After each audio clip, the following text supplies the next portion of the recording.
ராசிக்கு 7ஆம் இடத்துல ராசி அதிபதியான செவ்வாய் அங்க இருக்காரு. அப்ப நீங்க இந்த மாதம் நீங்க என்ன வழிபாடு செஞ்சீங்கனாலும் என்ன பரிகாரம் பண்ணீங்கனாலும் பலிக்கும். லவ் மேரேஜ் பண்றதுக்கான வாய்ப்புகள், எதிர்பார்த்த பொண்ணு எதிர்பார்த்த மாப்பிள்ளையே வீட்டுல பேசி கல்யாணம் பண்றதுக்கான வாய்ப்புகள். அப்போ இந்த உச்ச குரு பார்க்கும்போது வீடு வாங்குறது, மனைகள் வாங்குறது, சொத்துக்கள் வாங்குறது, பண வரவு பொருளாதாரம் சூப்பரா இருக்குங்க விருச்சிக ராசிக்கு இந்த மாசம். சோ இது போல இருக்கு அப்படின்னா கொஞ்சம் கவனமா பாத்துக்கோங்க. இது உங்களுக்கு இருந்தாலும் சரி, உங்க குழந்தைகளுக்கு இருந்தாலும் சரி, கொஞ்சம் கவனமாக இந்த சேர்க்கை இந்த மாதம் முழுவதும் இருக்கிறதுனால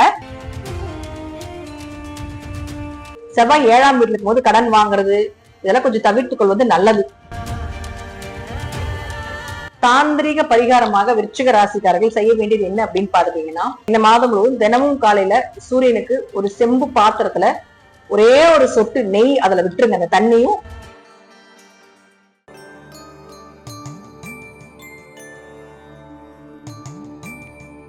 திருச்சிற்றம்பலம். தென்னாருடைய சிவனை போற்றி, எந்நாட்டவருக்கும் இறைவா போற்றி. அனைவருக்கும் வணக்கம்.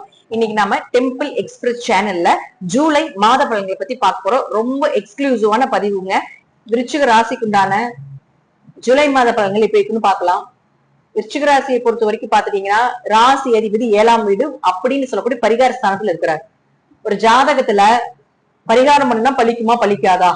நாங்க ஏகப்பட்ட பரிகாரம் பண்ணிட்டு இருக்க, எதுவுமே பலிக்கலீங்க அப்படின்னு நிறைய பேர் சொல்லிருப்போம் இல்லைங்களா? அதுக்கு கரெக்டான நேரத்துல கரெக்டான நட்சத்திரத்துல இது போல சில விஷயங்கள் இருக்கு. அது தெரியாம நம்ம போய் பண்ணுவோம். இப்போ உங்க ராசி அதிபதி பரிகாரம்னு சொல்லக்கூடிய 7ஆம் இடத்துல போந்திருக்காரு. 7ஆம் இடம் தான் பரிகார ஸ்தானம். எந்த கிரகத்துக்கும் 7ஆம் இடம் தான் பரிகார ஸ்தானம், எந்த தோஷத்துக்கும் 7ஆம் இடம் தான் பரிகார ஸ்தானம். அப்ப இப்ப அந்த இடத்துல ராசிக்கு 7ஆம் இடத்துல ராசி அதிபதியான செவ்வாய் அங்க இருக்காரு. அப்ப நீங்க இந்த மாதம் நீங்க என்ன வழிபாடு செஞ்சீங்கனாலும் என்ன பரிகாரம் பண்ணீங்கனாலும் பலிக்கும். நீங்க என்ன சொன்னீங்கனாலும் நடக்கும். உங்களுக்கு ஒரு பெயர் புகழ் மதிப்பு இதெல்லாம் கிடைக்கும். ஏன்னா செவ்வாயும் உங்க ராசியை பாக்குறாரு, குருவும் உங்க ராசியை பாக்குறாரு. அப்ப என்ன உங்களுக்கு குரு மங்கள யோகம். குரு மங்கள யோகம்னா குடும்பத்துல சுப நிகழ்ச்சிகள் நடக்கும்னு அர்த்தம். குழந்தைகளோட லெவல் ஹை ஆகும்னு அர்த்தம். அடுத்த லெவலுக்கு போக போறாங்கன்னு அர்த்தம்.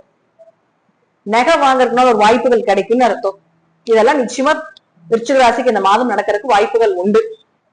ஏன்னா உங்க ராசி அதிபதி 7ஆம் வீட்டில் இருக்கிறதுனால திருமணம் சார்ந்த விஷயங்கள் கைகூடி வரும். எதிர்பார்த்த வரன் வர்றது, லவ் மேரேஜ் பண்றதுக்கான வாய்ப்புகள், எதிர்பார்த்த பொண்ணு எதிர்பார்த்த மாப்பிள்ளையே வீட்டுல பேசி கல்யாணம் பண்றதுக்கான வாய்ப்புகள், இதெல்லாம் விருச்சிக ராசிக்கு நிச்சயமா நடக்கும். பேரண்ட்ஸ் அக்செப்ட் பண்ணிக்குவாங்க. இந்த மாசம் பேசி பாருங்க, கண்டிப்பா நடக்கும். அதே போல உங்களுக்கு 2 மற்றும் 5ஆம் அதிபதியானவர் உச்சமாகிறார் இல்லையா? அவர் யாருடைய உச்சமாகிறார் அப்படின்னு பாத்தீங்கன்னா, 16ஆம் தேதிக்கு மேல சூரியனோட உச்சமாகிறார். சிவராஜ யோகமா உங்களுக்கு வேலை செய்யப்ப எல்லாருக்குமே உண்டு. உங்க ஜாதகத்துக்கு என்ன பண்ணும் அப்படிங்கிறது தனிப்பட்ட முறையில் பார்த்தோம்னா, குரு உச்சமாகக்கூடிய காலகட்டங்கள்ல சனியை பாக்குது. ஏன்னா சனி 26ஆம் தேதி வக்ரகதி அடைகிறார். அப்போ இந்த உச்ச குரு பார்க்கும்போது வீடு வாங்குறது, மனைகள் வாங்குறது, சொத்துக்கள் வாங்குறது, பண வரவு பொருளாதாரம் சூப்பரா இருக்குங்க விருச்சிக ராசிக்கு இந்த மாசம். உங்க ஜாதகத்துல சனி வக்கரமாக இருக்குதான்னு பாத்துக்கோங்க. அப்படி இருந்ததுன்னா இந்த 136 நாட்கள், ஜூலை மாதம் 27ஆம் தேதி சனி வக்கரமாகி 136 நாட்கள் வக்கரகதி தான். உங்க ஜாதகத்துல சனி வக்ரமாக இருக்குது அப்படின்னா வீடு வாங்கிடுவீங்க, வண்டி வாகனங்கள் வாங்குவீங்க, ஒரு சொத்துக்கள் வாங்குறதுனால வாய்ப்பு நிச்சயமாக ஏற்படுத்தி கொடுப்பார். குரு உச்சமாகி பார்க்கும்போது பலன்கள் அப்படியே இரட்டிப்பாகி செல்வத்தை கொடுக்கக்கூடிய ஒரு அமைப்பும் இந்த மாதம் உண்டு. அடுத்து சுக்கிரன் 7 மற்றும் 12ஆம் அதிபதி. இந்த சுக்கிரன் போய் இருக்கக்கூடிய இடம் அப்படின்னு பாத்தீங்கன்னா கர்மஸ்தானம் சொல்லக்கூடிய 10ஆம் இடத்துல போயிருக்காரு. இது கொஞ்சம் கவனமாக பார்க்க வேண்டிய ஒரு கட்டங்க. ஏன்னா சுக்கிரன் கேது சேர்க்கைங்கிறது பெண் சாபம், கெட்ட பெயரை கொஞ்சம் ஏற்படுத்தி கொடுத்துரும். 10ஆம் இடத்துல சுக்கிரன் கேது இருக்கிறது தொழில் வளர்ச்சியை கொடுக்கும். தொழில் ரீதியாக நிறைய அனுபவங்களை கத்து கொடுத்துருங்க, ஞானத்தை கொடுத்துரும்.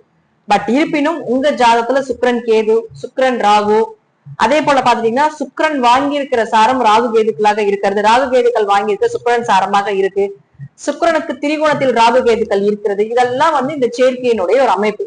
சோ இது போல இருக்கு அப்படின்னா கொஞ்சம் கவனமா பாத்துக்கோங்க. இது உங்களுக்கு இருந்தாலும் சரி, உங்க குழந்தைகளுக்கு இருந்தாலும் சரி, கொஞ்சம் கவனமாக இந்த சேர்க்கை இந்த மாதம் முழுவதும் இருக்கிறதுனால அவங்க என்ன பண்றாங்க, என்ன செய்யறாங்க, எங்க போறாங்க வர்றாங்க, நீங்க உங்களுக்கு இருந்ததுன்னா கொஞ்சம் பழக்க வழக்கங்களை கவனமா இருந்துக்கோங்க. ஆண்களாக இருந்தால் பெண்களிடமும், பெண்களாக இருந்தால் ஆண்களிடமும் கவனமாக இருந்து கொள்ள வேண்டும். ஏன்னா உங்களுக்கு சனி பாக்கு கொஞ்சம் அவமானத்தை கொடுத்துரும். சோ இது ஒண்ணுதான் மைனஸ் இந்த மாசம். இந்த சேர்க்கை உங்களுக்கு இருக்கு அப்படின்னா ரொம்ப கவனமாக இருந்து கொள்வது நல்லது. ஏன்னா அவர் 7 மற்றும் 12ஆம் அதிபதி.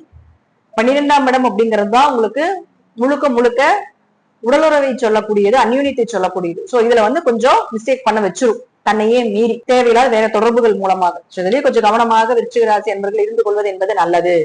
அப்ப 7ஆம் அதிபதியான சுக்கிரன் 10ஆம் வீட்டில் இருக்கும் பொழுது கேந்திராதிபதி கேந்திரத்தில் இருக்கும் பொழுது தொழில் வளர்ச்சியை கொடுத்தே தீரணும். தொழிலுக்காக வெளியூர் வெளிநாடு போறதுக்குண்டான பயணத்தை நிச்சயமா கொடுப்பார். தொழில் ரீதியாக பல நபர்களை சந்திக்கிறதுக்குண்டான வாய்ப்புகளை கொடுப்பார். பார்ட்னர் கூட தொழில் பண்றதுக்குண்டான வாய்ப்புகள் விருச்சிகத்துக்கு கண்டிப்பா உண்டு. கணவரோடையோ அல்லது மனைவியோடயே செய்யறதுக்கு வாய்ப்புகள் உண்டு. ஆனா என்ன ஒரு பிளஸ் அப்படின்னு பாத்துட்டீங்கன்னா, குரு ராசியை பார்க்குது. பெரிய பிரச்சனை வர்றதுக்கு முன்னாடி காப்பாத்திடுவார். அல்லது அத வந்தாலும் ஒரு சுமூகமா முடிச்சு, ரொம்ப தசாபுத்தியே ஜாதத்துல சரியில்லைனாலும் ஓரளவுக்கு சுமூகமா முடிச்சு சரி பண்ணிடுவார். அது ஒண்ணு உங்களுக்கு பெரிய பிளஸ்ங்க. சோ பயன்படுத்தி கொள்ளுங்கள். கொஞ்சம் பார்த்து கவனமா இருந்து கொள்வது என்பது ரொம்ப நல்லது. அடுத்தது புதன். புதன் யாரு அப்படின்னு பாத்தீங்கன்னா 8 மற்றும் 11ஆம் அதிபதி. 8 மற்றும் 11ஆம் அதிபதியாக இருக்கக்கூடிய புதன் தன்னுடைய சொந்த வீட்டிலேயே அங்கேயே இருக்காருங்க, ஆட்சி பலம் பெற்று. ஆனா வக்ரகதி. உங்க ஜாதகத்துல புதன் வக்கரமாக இருந்தால் பெரும் லாபம், திடீர் வருமானம், திடீர் அதிர்ஷ்டங்கள் இதெல்லாம் கிடைக்க போகுது. பணம் எங்காவது லாக் ஆயிருக்குது, அதெல்லாமே ரிலீஃப் ஆக போகுது. உங்களுடைய ஆசைகளை நிறைவேற போகுது. கூட பிறந்தவங்க கண்டிப்பா உதவி செய்ய போறாங்க. அவமானங்கள் விலகிறதுக்குள்ள ஒரு வாய்ப்புகளை ஏற்படுத்தி கொடுக்கும். அவமானப்பட்டாலும் அதுக்கப்புறம் பின்னாடி ஒரு வளர்ச்சி அப்படின்னு நிச்சயமாக கொடுக்கறதுக்கான வாய்ப்புகள் உண்டு. மறைமுகமான எதிரிகள் எல்லாமே விலகிறதுக்குண்டான வாய்ப்புகளும் நிச்சயமாக ஏற்படுத்தி கொடுப்பார். ஏன்னா 8 அப்படிங்கிறது உங்களுக்கு முழுக்க முழுக்க பெரும் பணம். மறைந்த பணம் எல்லாம் 8ஆம் இடம் தான். ஷேர் மார்க்கெட் சம்பந்தப்பட்டது, லாட்ரி, ரேஸ் இதெல்லாம் 8ஆம் இடம் தான். பிட்காயின் சம்பந்தப்பட்டது 8ஆம் இடம் தான். அவர் உங்களுக்கு அந்த அதிபதி அங்கேயே இருக்கும்போது அது சம்பந்தப்பட்ட விஷயங்களை கொடுத்துக்கிட்டே இருப்பார். அதை அதையேதான் ஓடிக்கிட்டு இருக்கு உங்களுக்கு. அப்ப அவர் 11ல் இருக்கும் பொழுது பெரும் லாபத்தையும் கொடுப்பார். அவர் 11ஆம் அதிபதியும் ஆகிறதுனால கண்டிப்பாக பெரும் லாபத்தை கொடுக்கறதுக்கான வாய்ப்புகள் உண்டு. வக்கரமாக இருந்தன. வக்கரம் இல்லைன்னா புதுசா இன்வெஸ்ட்மெண்ட் பண்ண வேண்டாம். கொஞ்சம் கவனமாக இருந்து கொள்வது நல்லது இந்த மாதம் மட்டும். அடுத்து பாருங்க சூரியன். அவரும் பாத்தீங்கன்னா உங்களுக்கு 8ஆம் இடத்துல இருப்பார். அவர் 10 குடையவராக ஆகிறார். அதனால 16ஆம் தேதி வரைக்கும் பெரிய இன்வெஸ்ட்மெண்ட் எதுலையுமே வேண்டாங்க. 16ஆம் தேதிக்கு மேல தசாபுத்தி நல்லா இருந்தா இன்வெஸ்ட்மெண்ட் பண்ணுங்க. ஏன்னா 16ஆம் தேதிக்கு மேல சூரியன் அப்படின்னு சொல்லக்கூடிய குருவோட சேர்ந்துருவார். அப்ப இது உங்களுக்கு முழுக்க முழுக்க ஏதாவது அப்பா சொத்துக்கள் கிடைக்கிறது, பூர்வீக சொத்துக்கள் கிடைக்கிறது, ஒரு இன்வெஸ்ட்மெண்ட் நல்ல நேர காலங்கள் இதெல்லாம் எடுத்துக்கலாம். சூரியனும் குருவும் சேர்ந்து 3ஆம் இடத்தை பாக்குது. அப்ப நீங்க என்ன முயற்சி பண்ணீங்களோ அது நடக்கும். எதை நோக்கி நீங்க போனீங்களோ அது ஹார்ட் எஃபர்ட் போட்டு பண்ற மாதிரி இருக்கும். ஆனா ஜெயிச்சிருவீங்க. எப்படி உங்களுக்கு லைஃப்ல கிடைக்க வேண்டிய விஷயங்கள் எல்லாமே ஓரளவுக்கு இந்த மாதம் கிடைக்கிறதுனால வாய்ப்புகளும் உண்டு. இந்த மாதம் ரொம்ப கவனமாக இருக்க வேண்டிய விஷயம் அப்படிங்கிறது கொஞ்சம் இந்த சுக்கிரன் கேது சேர்க்கையில தான். அதே போல 6ஆம் அதிபதியாக இருக்கக்கூடிய செவ்வாய் 7ஆம் வீட்டுல இருக்கும் போது கடன் வாங்குறது இதெல்லாம் கொஞ்சம் தவிர்த்துக் கொள்வது நல்லது. இன்னொரு விஷயம், உங்களுக்கு 6ஆம் அதிபதி 7 இருந்தாலும் புதிய வரன்கள் பார்க்கறதுல கொஞ்சம் கவனமாக இருந்து செயல்படணும். புதுசா வரன்கள் தேடலாம் அப்படின்னு இருக்கிறவங்க இந்த மாதம் இல்லாம 2 மாசம் கழிச்சு தேடுறது ரொம்ப நல்லது. இது இன்னும் நம்ம உங்க ஜாதகத்துல என்னென்ன நம்பர்ஸ் யூஸ் பண்ணலாம் அப்படின்னு பாத்துட்டீங்கன்னா, இந்த மாதம் நீங்க கண்டிப்பாக 3ஆம் நம்பர் யூஸ் பண்ணுங்க, சூப்பரா இருக்கும். 9ஆம் நம்பர் யூஸ் பண்ணுங்க, சூப்பரா இருக்கும். கலர்ஸ் அப்படின்னு பாத்தீங்கன்னா ரெட் எப்பவுமே உங்களுக்கு சூப்பரா ஒர்க் அவுட் ஆக போகுது. கிரீன் ஒர்க் அவுட் ஆக போகுது இந்த மாசம். இந்த மாதத்துல நீங்க வழிபட வேண்டிய தெய்வங்கள் அப்படின்னு பாத்துட்டீங்கன்னா முழுக்க முழுக்க முழுக்க ஃபர்ஸ்ட் எப்பவுமே முருகனை கைவிட்டுறாதீங்க. முருகனைத்தான் நீங்க கும்பிடணும். முருகனைத்தான் நீங்க வழிபாடு செய்யணும். அதே போல இந்த மாதம் காவல் தெய்வமாக இருக்கக்கூடிய கருப்பராயன், இது போல ஏதாவது ஒரு மாடசாமி, சுடலை மாடன் இப்ப நம்ம சொல்லுவோம் இல்லைங்களா, காவல் தெய்வங்கள், இந்த தெய்வ வழிபாடு செய்யறது ரொம்ப விசேஷம். தாந்திரிக பரிகாரமாக விருச்சிக ராசிக்காரர்கள் செய்ய வேண்டியது என்ன அப்படின்னு பாத்துட்டீங்கன்னா, சூரிய நமஸ்காரம் செய்வதும், சூரியனுக்கு ஒரு செம்பு பாத்திரத்துல தினமும் காலையில, இந்த மாதம் முழுவதும் தினமும் காலையில சூரியனுக்கு ஒரு செம்பு பாத்திரத்துல ஒரே ஒரு சொட்டு நெய் அதுல விட்டுருங்க. அந்த தண்ணி அந்த செம்பு பாத்திரம் எடுக்கிறீங்க, ஒரு சொம்பு எடுக்கிறீங்கன்னா அது ஒரு சொம்பு நிறைய நீங்க தண்ணி நிரப்பிக்கோங்க. அதுல ஒரே ஒரு சொட்டு அல்லது 3 சொட்டு நெய் விட்டுக்கங்க. விட்டுட்டு அதை சூரியனுக்கு நீர் வார்த்து கொடுப்போம் இல்லைங்களா, அது போல கொடுக்கறது ரொம்ப விசேஷம். இது செய்யறப்போ இந்த மாதத்துல எப்பேற்பட்ட பாதகங்களாக இருந்தாலும் விலகிறதுக்கு வாய்ப்புகள் உண்டு. ரொம்ப ஈஸியா தாந்திரிக பரிகாரம். காவல் தெய்வ வழிபாடுகளை ரொம்ப அதிகமா வைத்துக் கொள்வது என்பது நல்லது. காவல் தெய்வத்துக்கு சிகப்பு அரளி, டார்க் சிகப்பு அரளி இருக்கு இல்லைங்களா, அது வாங்கி மாலையா கோர்த்து கொடுப்பதும் ரொம்ப விசேஷம். இதை இந்த மாதத்திற்கு உண்டான பரிகாரம். நம்ம பேஜையும் நம்மளுடைய சேனலையும் ஃபாலோ பண்ணிக்கோங்க. இது போல நிறைய மாதம் வழிபாடுகளும் பலன்களும் வந்துகிட்டே இருக்கும். நன்றி. மீண்டும் ஒரு நல்ல பதிவை சந்திக்கலாம். திருச்சிற்றம்பலம், தில்லையம்பலம், ஸ்ரீ நரசிம்ம தேவி சரணம்.